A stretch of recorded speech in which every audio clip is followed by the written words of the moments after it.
Hello everyone. सो हमने last chapter में देखा था कि यूज़र प्रोफाइल पूरा सेटअप कैसे करते हैं और यूज़र के रिलेटेड क्या क्या चीज़ें आप कंट्रोल कर सकते हैं, जो मैंने आपको सिर्फ डेफिनेटिव बताया था। अब हम लोग आगे देखेंगे कि यूज़र को हम लोग किस हिसाब से सीआरएम में रिस्ट्रिक्ट कर सकते हैं। अभी रिस्ट्रिक्शन है वो बहुत तरीके से हम लोग कर सकते हैं। एक तो हो गया रोल और दूसरा हो गया टीम। तो आगे हम लोग देखते हैं कि यूज़र मैनेजमेंट का सेकेंड पार्ट, जिसमें हम लोग रोल्स एंड परमिशंस की बात करेंगे। ठीक है, तो अपना सबसे पहला एजेंडा जो है आज का वो होगा कि सीआरएम में डेटा के ऊपर कैसे हम लोग रिस्ट्रिक्शन लगा सकते हैं और मॉड्यूल के ऊपर कैसे लगा सकते हैं और अपने ऑर्गेनाइजेशन के हिसाब से उसको हम लोग पूरा कैसे कन्फिगर कर सकते हैं। ठीक है, तो अपना आज का एजेंडा इस वीडियो का रहेगा permission and access control. Second हो जाएगा understanding of role concept, role यानी कि जहाँ से हम लोग यूज़र को एक्चुअली रिस्ट्रिक्शंस करेंगे। तीसरा है अंडरस्टैंडिंग ऑफ टीम, जिसको हम लोग नॉर्मली विजिबिलिटी भी बोलते हैं। फिर कुछ और मोर सेटिंग्स, सिक्योरिटी सेटिंग्स देखेंगे जिससे आप यूज़र्स की प्रोफाइल को कंट्रोल कर सकते हैं। और कुछ ऐसी चीज़ें हम लोग टिप्स एंड ट्रिक्स शेयर करेंगे जहाँ पे आपको पता चलेगा कि आप क्या चीज़ें आपको नहीं करनी चाहिए for the user level restrictions and all that. Okay, तो सबसे पहले है परमिशंस एंड एक्सेस कंट्रोल। तो उसके कुछ एग्जांपल्स हम लोग देखेंगे। तो सबसे पहले उसमें देखते हैं रोल्स वर्सेस टीम। अभी नॉर्मली सीआरएम में जब भी किसी यूज़र को हमको रिस्ट्रिक्शंस देना होता है तो ज़रूरी नहीं कि सिर्फ रोल से वो कंट्रोल होगा, ये दोनों का कंबाइन होके ही चलता है। तो रोल क्या है एंड टीम क्या है वो देखते हैं। तो रोल जो है जनरली मॉड्यूल्स एंड फील्ड को कंट्रोल करता है। ठीक है, जैसे कि आपको यूज़र्स को मॉड्यूल में कुछ एडिट अपडेट करने देना है कि नहीं करने देना, उनको एक्सपोर्ट करने देना है कि नहीं करने देना, या फिर डेटा डिलीट उनसे हो पाएगा कि नहीं हो पाएगा। तो ये जो सारी चीज़ें कंट्रोल करने की बात है वो रोल से होती है। ठीक है, सेकेंड पार्ट है टीम। अभी टीम जो है वो रिकॉर्ड लेवल पे कंट्रोल करता है। अभी indirectly role and team combinedly work करते हैं। तो टीम जो है उसमें हम लोग ये देखते हैं कि किसको कौन सा डेटा दिखना चाहिए, या फिर जो टीम्स एडेड है उस हिसाब से किसको क्या डेटा दिख रहा है, तो वो कंट्रोल टीम से होता है। तो डिफरेंस क्या हुआ, रोल जो है वो मॉड्यूल और फील्ड लेवल पे कंट्रोल करेगा और टीम जो है वो रिकॉर्ड लेवल पे कंट्रोल करेगी। और जैसे कि मैंने बोला कि आपको कौन सा डेटा क्या दिख रहा है, तो एग्जीक्यूटिव लेवल को खुद का डेटा दिखाना है, एक वो हो गया। दूसरा हो गया कि मैनेजर जो है उसको उसकी टीम का सारा डेटा दिखना चाहिए, या फिर वाइस वर्सा के मैनेजर का डेटा टीम को ना दिखे बट टीम का डेटा एज अ मैनेजर उसको दिखना चाहिए। तो ये जो सारी चीज़ें कंट्रोल होती है वो टीम से होती है। और कंबाइन बोथ, जैसे मैंने आपको बोला कि team and role combinedly work करता है for the restriction of any user. तो आपको जो भी डिज़ायर रिजल्ट चाहिए ये दोनों का यूज़ करके होगा। ठीक है, तो हम लोग आगे देखते हैं अंडरस्टैंडिंग ऑफ रोल कंसेप्ट। ठीक है, तो ये आपको ऐसा लगेगा कि ये बहुत लॉन्ग कट है, मतलब कि बहुत ज़्यादा कुछ करना पड़ रहा है, but actually it is shortcut. मतलब मैंने एक बार कुछ कॉन्फ़िगरेशन में कर देती हूँ that I can reuse that. Okay, तो वाई रोल, रोल क्यों क्रिएट करना चाहिए और वो हर एक यूज़र के लिए क्यों होना चाहिए। ठीक है, तो आपको अभी तो ऐसा लगेगा कि बहुत सारा वर्क है। अगर ऐसा देखा जाए कि मैं रोल यूज़र लेवल पे ही दे दूँ, मतलब मैं यूज़र के नीचे ही जाके सेटअप कर लूँ, तो ये बहुत ज़्यादा वर्क हो जाएगा। क्यों? क्योंकि वो टेम्पलेटाइज नहीं है। मुझे हर एक यूज़र जब भी नया बनाऊंगी तो मुझे वहाँ जाके चेंज करना पड़ेगा। तो इसलिए हमने उसको इंडिविजुअली ना रख के टेम्परलाइज करा है उसको।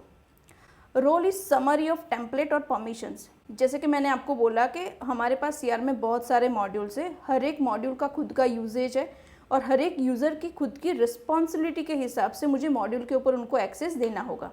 तो एक यूज़र को या फिर एक डिपार्टमेंट को या एक डेजिग्नेशन को किस हिसाब से कंट्रोल करना है उसका मैं एक टेम्पलेट बना लूँगी, एंड देन जो भी उस डिपार्टमेंट में या उस डेजिग्नेशन पे आएगा मैं उसको रीयूज़ कर सकती हूँ। तो basically role is a summary of template और परमिशंस। एक यूज़र को मल्टीपल रोल अप्लाई कर सकते हैं हम लोग। ठीक है, मतलब ऐसा नहीं है कि एक यूज़र को एक ही रोल दे सकते, एक यूज़र को मल्टीपल रोल भी अप्लाई कर सकते हैं और एक रोल में मल्टीपल यूज़र्स भी आ सकते हैं। अभी सपोज हमने ऐसा जैसे बोला कि एक यूज़र को मल्टीपल रोल अप्लाई होंगे, तो ये वर्क कैसे करेगा।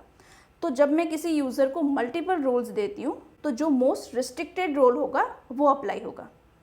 ठीक है, जैसे कि एग्जांपल है कि मैंने एक यूज़र को, एक रोल 1 है मेरा, रोल 1 के अंदर सपोज मैंने ना अकाउंट, मतलब जो अपना केवाईसी का मॉड्यूल है वहाँ पे मैंने ना उसको रीड राइट ऑल परमिशन दिया है, मतलब उसको सारे अकाउंट्स दिखे ऐसा मैंने किया है।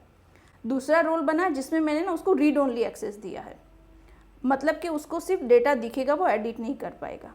अब जब ये दोनों रोल कंबाइन करके प्रोफाइल पे वर्क करेंगे ना, तो वो उसको रीड ओनली अप्लाई करेगा, क्योंकि ऑल और रीड ओनली में से रिस्ट्रिक्टेड जो है वो रीड ओनली, सो ये रीड ओनली रोल को अप्लाई करेगा। ठीक है, सो मल्टीपल रोल इस तरीके से काम करेंगे। फिर दूसरा आता है कॉन्फ़िगरेशन ऑफ रोल। अभी रोल का कॉन्फ़िगरेशन करने से पहले आपके पास हायरार्की होनी ज़रूरी है, जो आपकी ऑर्गेनाइजेशन की होगी। तो रोल एक्चुअली है क्या? रोल जो वो है जहाँ पे हम लोग मॉड्यूल और फील्ड्स लेवल का रिस्ट्रिक्शन लगाएंगे, जहाँ पे हम लोग उनको क्या होना चाहिए, कौन सा मॉड्यूल दिखना चाहिए, कौन सा फील्ड दिखना चाहिए, फील्ड दिख रहा है तो उसमें वो लोग क्या कर पाने चाहिए। तो all this combination of permissions, जिसे हम लोग रोल बोलते हैं। ठीक है, अभी रोल डिज़ाइन कैसे करना है? जैसे मैंने स्टार्टिंग में ही बोला, रोल डिज़ाइन करने के लिए आपके पास आपकी ऑर्गेनाइजेशन का हायरार्की होना ज़रूरी है, जिससे आप डिसाइड कर पाओगे कि किसको क्या चीज़ दिखनी चाहिए, किसको कितनी चीज़ दिखनी चाहिए, किसको क्या नहीं दिखना चाहिए। ठीक है, तो रोल जो डिज़ाइन होता है वो बेसिकली डिपार्टमेंट या डेजिग्नेशन के बेस के ऊपर होता है। दूसरा होता है उनकी रिस्पॉन्सिबिलिटीज़ क्या है, एज अ ऑर्गेनाइजेशन में उनका जो डेजिग्नेशन है, उनका रिस्पॉन्सिबिलिटीज़ क्या है। तो ये ध्यान में रख के आपको रोल को डिज़ाइन करना है। अभी रोल डिज़ाइन तो हमने शायद कर लिया, तो उसको अप्लाई कैसे करेंगे? तो रोल अप्लाई करने के अपने पास 2-3 तरीके हैं। एक तो है कि प्रोफाइल को एडिट करके मैं उनको रोल दे दूँ। दूसरा है हम लोग मास बल्क में रोल अप्लाई कर सकते हैं, अगर सेम रोल हमें मल्टीपल लोगों को देना है। तो एक तो मास अपडेट होगा, जहाँ से यूज़र के लिस्ट पे से मैं दे सकती हूँ, और दूसरा हो गया कि मैंने वो रोल ओपन कर लिया और रोल के नीचे से मैंने यूज़र सिलेक्शन कर दिया। ये सारी चीज़ें मैं आपको आगे डेमो में दिखाऊंगी। I am just giving you some definitions. ठीक है, कॉन्फ़िगरेशन में दूसरा आता है कि एक बार हमने किसी को रोल अप्लाई कर दिया तो वो रोल चेंज कर सकते हैं कि नहीं। तो ये हम लोग कर सकते हैं, yes we can change the role. तो ऐसा नहीं है कि मैंने किसी को कुछ रोल दे दिया या फिर परमिशंस अप्लाई कर दी तो वो परमिशंस को मैं आगे जाके चेंज कर पाऊंगी कि नहीं, but you can do that. तो कभी भी किसी भी यूज़र का रोल आप चेंज कर सकते हो। फिर होता है कि role is enough to restrict the user, then it is no. As I told you in the initial only कि किसी भी यूज़र को कंट्रोल करने के लिए रोल एंड टीम दोनों कंपलसरी ज़रूरी है। ओके, जैसे कि टीम विजिबिलिटी की बात की, तो किसी भी यूज़र को रिस्ट्रिक्ट करने के लिए रोल प्लस टीम दोनों ज़रूरी है। एक लेवल के लिए रोल इंडिविजुअली काम कर सकता है, लेकिन टीम के बिना वो नहीं होगा। ठीक है, अभी हम लोग आगे देखेंगे कंसेप्ट ऑफ रोल, मतलब रोल एग्जैक्टली किस हिसाब से आप यूज़ कर सकते हो, उसके कुछ हम लोग आपको एग्जांपल्स देंगे कि किस हिसाब से रोल डिज़ाइन होना चाहिए, या फिर कौन से टाइप का यूज़र है तो कैसा रोल देना चाहिए। तो उसका एक बेसिक हम लोग उसका देखते हैं, मतलब आपने जिससे सोचा है ना उससे भी डीपर है ये। ठीक है, अभी रोल जो है हम लोग यूज़ करेंगे कि मॉड्यूल हाइड करने के लिए। मतलब मुझे अगर ऐसा करना है कि मेरे 2 डिपार्टमेंट्स हैं जिसमें मैं CRM यूज़ करती हूँ, एक हो गया मेरा सेल्स, एक हो गया मेरा सर्विस। अभी सेल्स वाले जो यूज़र्स हैं ना, मुझे उनको सर्विस के मॉड्यूल नहीं दिखाने, then you need a role कि मैं वहाँ से उनको कंट्रोल कर सकती हूँ। अभी मुझे एक्शंस को रिस्ट्रिक्ट करना है, मुझे ना यूज़र्स को डिलीट एंड एक्सपोर्ट नहीं करने देता है, क्योंकि ये मेरा ऑर्गेनाइजेशन का सिक्योरिटी का भी हुआ, मेरा डेटा का सिक्योरिटी का भी हुआ, क्योंकि data is a actually wealth. ठीक है, तो वो चीज़ आप कर सकते हो। तभी वो 2-3 तरीके से कर सकते हो कि मैं सारा डेटा सबको ना दिखाऊं, या फिर मुझे सिर्फ मैनेजर है वही डाउनलोड कर पाए।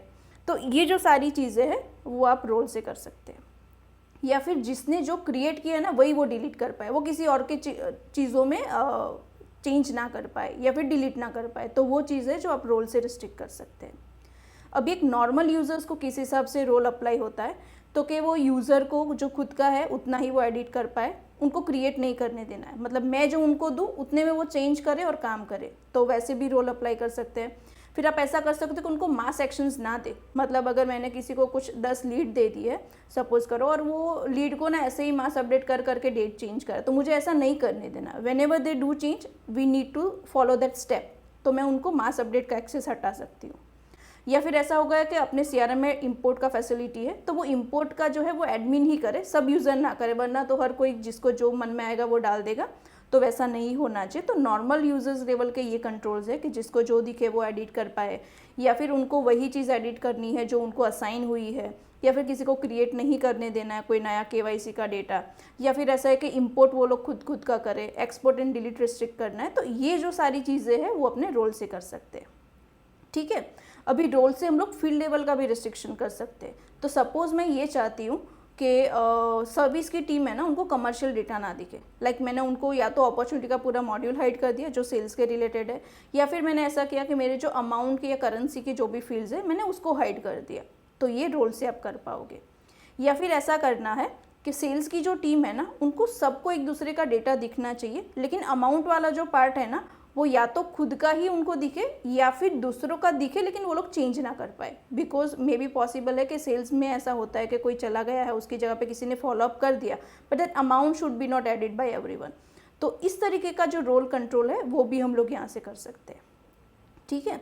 फिर दूसरा एक आता है कि बॉस एंड एडमिन है। ऑब्वियसली बॉस एंड एडमिन है तो उनको सब कुछ दिखना चाहिए और सारा एक्सपोर्ट भी होना चाहिए, तो ये भी रोल से कर सकते हैं। और दूसरा होता है कि टीम हेड है, मतलब आपका जो हर एक कुछ यूज़र्स, ग्रुप ऑफ यूज़र्स के ऊपर एक मैनेजर होगा जो उनका एनालिसिस करता होगा या फिर उनका मॉनिटरिंग करता होगा या उनको रिपोर्टिंग करते हैं। तो उनके हिसाब से उनकी टीम का डेटा उनको दिखना चाहिए, but at the same level उसके यूज़र्स के डेटा में भी वो चेंज नहीं करना चाहिए, क्योंकि मैनेजर उसका मतलब ये नहीं कि वो किसी और के डेटा में कुछ चेंज कर दे। Yes, he can do comment but he can change और delete something of the users. तो ये जो सारे कंट्रोल्स है वो आप रोल से कर सकते हैं। तो अभी तक हमने देखा कि किस तरीके से रोल डिज़ाइन होना चाहिए। अब हम लोग देखेंगे कि वो रोल के अंदर क्या क्या एक्शंस को आप कंट्रोल कर सकते हो। ठीक है। तो सबसे पहले है एक्सेस, इनेबल डिसेबल। मतलब एक्सेस में जो परमिशन होता है वो इनेबल डिसेबल होता है, मतलब कि आप मॉड्यूल को शो हाइड कर सकते हो।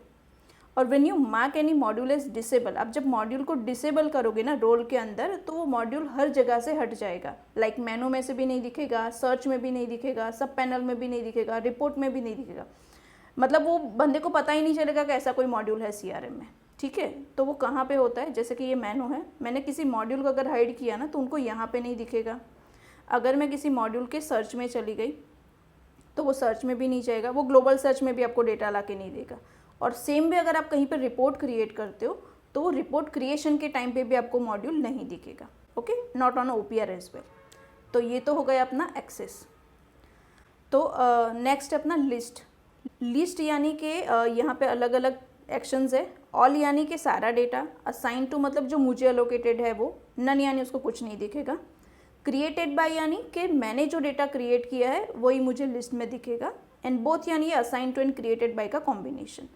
किसी भी मॉड्यूल के ऊपर when I give permission as a list, उसमें अगर मैं इनमें से किसी को भी सेटअप करती हूँ, ऑल, असाइन टू या क्रिएटेड बाय, तो वो ये 3 जगह पे कंट्रोल होता है। एक मॉड्यूल का खुद का लिस्ट व्यू, एक पॉपअप के अंदर जो अपना लिस्ट दिखता है वो, और दूसरा सब पैनल। मैं आपको थोड़ा सा CRM की स्क्रीन पे आती हूँ।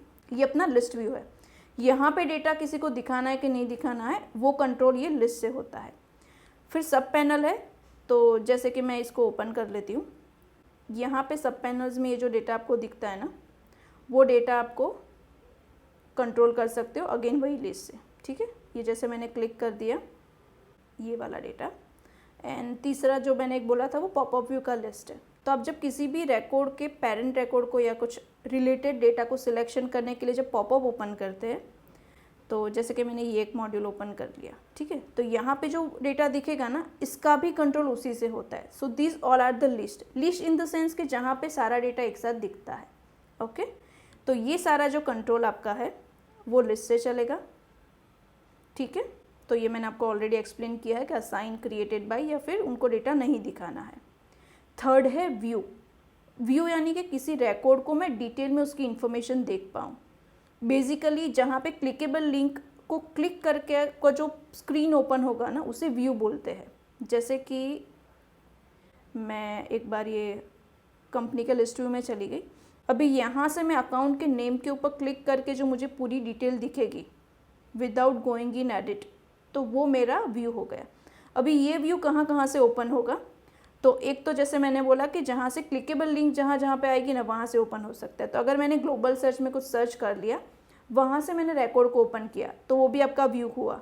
तो अगर मैंने व्यू का परमिशन नहीं दिया होगा तो वो डेटा ओपन करके नहीं देख पाएगा, उसको सर्च में आएगा ड्यू टू लिस्ट। या फिर मैंने यहाँ पे रिकॉर्ड को ओपन कर लिया, ये रिकॉर्ड को। ठीक है। और यहाँ पे जो मुझे डिटेल दिखेगी तो वो भी मेरा व्यू में आ जाएगा।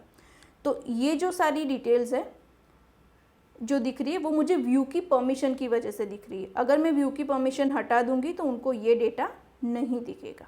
ठीक है। तो ये हो गया अपना व्यू। फिर अपना आता है एडिट, मतलब उनको वो जो रिकॉर्ड अलोकेटेड है या फिर उनको जो दिख रहे हैं वो डेटा उनसे एडिट हो पाना चाहिए कि नहीं हो पाना चाहिए। इसमें भी आप अलग अलग एक्शंस कंट्रोल कर सकते हो कि उनके ओनरशिप वाले डेटा ही उनसे एडिट हो या फिर सारा डेटा एडिट हो या फिर उन्होंने जो क्रिएट किया है वही एडिट हो। तो ये वाली जो एक्शंस है वो ये वाली है। तो उनको एडिट का बटन दिखाना है कि नहीं दिखाना है तो वो यहाँ से कंट्रोल होगा, ठीक है। फिर आता है क्रिएट। ऑब्वियसली उनको CRM में नया डेटा ऐड करने देना है कि नहीं करने देना है। फॉर दैट पर्टिकुलर मॉड्यूल आप ये क्रिएट भी यूज़ कर सकते हो। तो क्रिएट तो नॉर्मल है, यहाँ से ये क्रिएट का व्यू आता है। और दूसरा जो अपने लिस्ट के पास प्लस का जो आइकन आता है या फिर सब पैनल के पास क्रिएट का जो बटन आता है, तो ये सारे क्रिएट के एक्शंस आपके इससे मैनेज हो जाएंगे, ठीक है। तो ये हो गया क्रिएट। फिर आता है एक्सपोर्ट। एक्सपोर्ट यानी CRM से डेटा को वो निकाल सकते हैं कि नहीं निकाल सकते, ठीक है। और ये जो एक्सपोर्ट का परमिशन है वो लिस्ट व्यू एंड रिपोर्ट दोनों जगह पे अप्लाई होगा। मतलब अगर आपने किसी मॉड्यूल का एक्सपोर्ट का परमिशन नहीं दिया है तो वो लोग रिपोर्ट से भी डेटा डाउनलोड नहीं कर सकते हैं, and from the list view as well, ठीक है। तो ये ऑप्शन आपको कहाँ पे मिलेगा? तो सपोज अभी तो कुछ दिख नहीं रहा है, मैंने यहाँ पे ना ये पेज सेलेक्ट किया तो यहाँ पे ये ऑप्शन आता है डाउनलोड का, ये एक्सपोर्ट होता है। तो ये एक्सपोर्ट उनको करने देना है कि नहीं करने देना है वो कंट्रोल होगा। सेम वे अगर आप रिपोर्ट मॉड्यूल में जाएंगे तो रिपोर्ट मॉड्यूल में भी अपने पास एक्सपोर्ट का ऑप्शन होता है, तो आप उसको भी कंट्रोल कर सकते हैं, ठीक है। तो मैं रिपोर्ट का भी एक बार आपको दिखा देती हूँ। तो ये मैंने एक रिपोर्ट ओपन कर रही हूँ मैं अभी यहाँ पे, और रिपोर्ट के ऊपर ना यहाँ पे आपको ये ऑप्शन दिख रहा है डाउनलोड का, ठीक है, सॉरी ये वाला PDF और एक्सेल। तो ये कंट्रोल भी वही एक्सपोर्ट से होता है, ठीक है। तो ये अपना हो गया एक्सपोर्ट। उसके बाद आता है डिलीट। ऑब्वियसली सबको पता है कि वो CRM से डेटा डिलीट कर सकता है कि नहीं कर सकता है। और ये ऐसा नहीं है कि आपने अगर रोल परमिशंस प्रॉपर नहीं दिए होंगे तो आपका डेटा डिलीट होने के चांसेस है, you may lost your data. So make sure कि डिलीट की परमिशन आप प्रॉपरली सेट करें। तो एक तो यहाँ पे डिलीट का ऑप्शन है, आप जब डिलीट किसी को नन करोगे तो यहाँ से भी निकलेगा। If I go on list view तो लिस्ट व्यू से भी वो डिलीट के ऑप्शंस को हटा देगा। तो जो डिलीट मैं निकालूंगी तो वो दोनों जगह से, सिंगल रिकॉर्ड का भी हो जाएगा और बल्क का भी हो जाएगा, ठीक है। जैसे मैंने ये क्लिक किया ये डिलीट भी हट जाएगा। सो आप कंट्रोल कर सकते हो। और ये मोस्ट रिकमेंडेड है कि नॉर्मल यूजर्स को डिलीट और एक्सपोर्ट का परमिशन नहीं होना चाहिए, ठीक है। उसके बाद है अपने पास इंपोर्ट। तो इंपोर्ट CRM में कौन कर सकता है कौन नहीं कर सकता है, तो इंपोर्ट का ऑप्शन आप किसी भी मॉड्यूल पे देख पाओगे, यहाँ से आएगा। और अगर आप लिस्ट व्यू पे हो, ठीक है, तो यहाँ पे भी ऑप्शन आता है इंपोर्ट का। तो ये दोनों जगह की इंपोर्ट की एक्शंस को आप कंट्रोल कर सकते हैं यहाँ से। और इंपोर्ट में CSV and Excel file support करता है। You can make your normal Excel format and you can import the data, ठीक है। फिर मास अपडेट है। बल्क में मुझे उनको डेटा अपडेट करने देना है कि नहीं करने देना है, वो ये वाली एक्शन से कंट्रोल होगा। तो उसमें आप और इसमें भी है ऑल, ओनर, असाइन। ऐसा ऑल मतलब कि जितना डेटा दिख रहा है वो सारा कर पाएंगे। असाइन टू मतलब उनकी जो ओनरशिप में है ना उतना ही डेटा वो लोग मास अपडेट कर पाए। क्रिएटेड बाय यानी उन्होंने खुद ने बनाया है वो डेटा, या फिर उन्होंने क्रिएट और उन्होंने जो ओनरशिप में है वो वाला डेटा, ठीक है। तो मास एक्शन कहाँ पे आते हैं? जैसे कि आपको क्लिक किया तो बहुत सारे ऑप्शंस दिख रहे होंगे ना, तो ये जो पेंसिल आइकन है दिस इज़ मास एक्शन।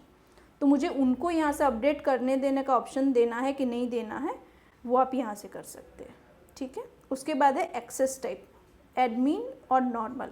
अभी एक्सेस टाइप है ना वो प्योरली डेटा विजिबिलिटी पे काम करता है, ये पार्ट रोल का है। But when you give someone as admin तो वो ना टीम का रिस्ट्रिक्शन पूरा हटा देता है। वो बंदे को उस मॉड्यूल के लिए पूरे CRM के जितने भी डेटा है सारा डेटा दिखना स्टार्ट हो जाएगा without controlling on any user और क्रिएटेड बाय और एनीथिंग। वो पूरा का पूरा डेटा उनको दिखा देगा। When I keep it as normal यानी कि उसको जितना रोल्स एंड परमिशंस दिया है या फिर जो भी टीम मेंबरशिप दी है प्रोफाइल के नीचे, जो हमने अगले पहले वाले वीडियो में भी देखा था, तो उतने ही डेटा उनको दिखेंगे। But when you mark someone as a admin तो वो पूरी टीम की रिस्ट्रिक्शंस को हटा देता है और ऑल ओवर CRM में ये सारा डेटा उनको दिखना चालू हो जाएगा। नॉर्मल ये बॉसेस के लिए और एडमिन के लिए यूज़ होता है, नॉर्मल एग्जीक्यूटिव लेवल के लिए ये नॉर्मल ही रहेगा, ठीक है। जैसे मैंने ये बोला कि ये पूरा टीम रिस्ट्रिक्शन हटा देता है। तो अब हम लोग देखते हैं CRM में आगे कि ये पूरा रोल परमिशंस जो हमने अब तक डिस्कशन किया उसका एक्चुअल कॉन्फ़िगरेशन कैसे होगा। So let's go on CRM।